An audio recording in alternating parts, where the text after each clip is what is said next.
मुलींच्या जन्माचं स्वागत करून त्यांना शिक्षण देण्याच्या उद्देशानं सुरू झालेल्या बेटी बचाओ बेटी पढाओ आणि सुकन्या समृद्धी योजनेला आज 10 वर्ष पूर्ण झाले। ही मोहीम सुरू करण्यात आली होती। त्यानिमित्त बालविकास मंत्रालयानं नवी दिल्लीत एका कार्यक्रमाचं आयोजन केलं आहे। सशस्त्र दल, निमलष्करी दल, दिल्ली पोलीस, विद्यार्थिनी आणि अंगणवाडी सेविका, महिला अधिकारी यात सहभागी झाले आहेत।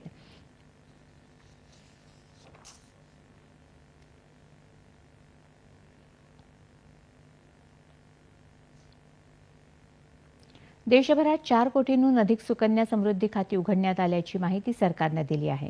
बेटी बचाओ बेटी पढाओ मोहिमेचा एक भाग म्हणून 22 जानेवारी 2015 रोजी ही योजना सुरू करण्यात आली। या योजनेअंतर्गत पालकांना कोणत्याही टपाल कार्यालय किंवा नियुक्त व्यावसायिक बँकेच्या शाखेत मुलींसाठी सुकन्या समृद्धी खातं उघडण्यात येतं। 250 रुपयांच्या किमान प्रारंभिक ठेवीपासून पैसे भरता येतात।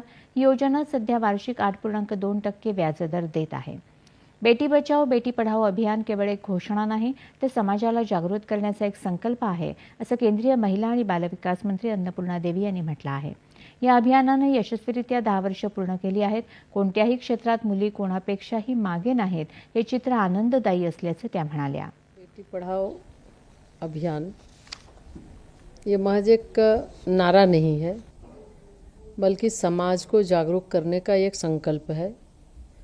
और 2015 हरियाणा के पानीपत से माननीय प्रधानमंत्री जी की ओर से इसकी शुरुआत की गई थी। इस अभियान के माध्यम से बेटियों को समाज में समानता, बेटियों को अधिकार, बेटियों की शिक्षा, सुरक्षा कैसे बरकरार रह सके, बेहतर मिल सके, इसके लिए ये एक अभियान है। और निश्चित रूप से इससे हमें बहुत सारे इस 10 वर्षों में बहुत फ़ायदे भी हुए। आज हम देखते हैं कि हम पूजा करते हैं, देवियों की पूजा करते हैं, चाहे शक्ति की देवी की आराधना, माँ दुर्गा। योजनेच्या दशकपूर्तीनिमित्त अकोला जिल्ह्यात महिला आणि बालविकास विभागाच्या वतीनं मोटर रॅलीचं आयोजन करण्यात आलं होतं। जिल्हाधिकारी अजित कुमार यांनी हिरवा झेंडा दाखवून या रॅलीचा शुभारंभ केला। या योजनेची जिल्ह्यात यशस्वी अंमलबजावणी करण्यात आली असून आतापर्यंत 1,02,768 लाभार्थ्यांना योजनेचा लाभ मिळाला आहे। या योजनेसाठी पालकांनी आनंद व्यक्त केला आहे।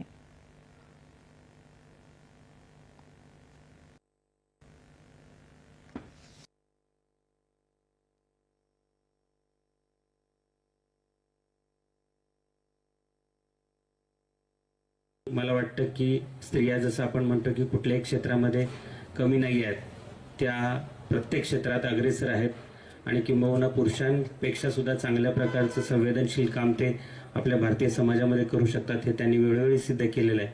त्यामुळे आपण सर्वांनी सुद्धा अभिमान बाळगावा आणि आपल्या घरामध्ये कोणी असेल त्या स्त्रियांचा तर आदर तर करावाच, परंतु समाजातील इतर सर्व घटकांमध्ये सुद्धा हा संदेश पोहोचवावा, यासाठी अभियान आपण हे राबवूयात।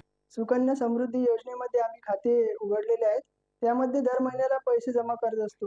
त्याचा फायदा मुलींना निश्चितच भविष्यामध्ये होणार आहे आणि ही योजना चांगल्या प्रकारे राबवल्याबद्दल आणि या योजनेला 10 वर्ष झाले, त्याचा केंद्र शासन आणि राज्य शासनाचा मी स्वागत करतो।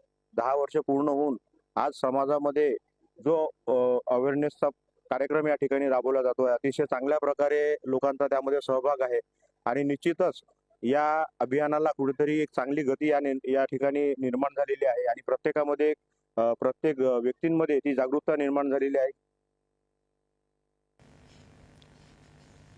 सुधारणा परिवर्तन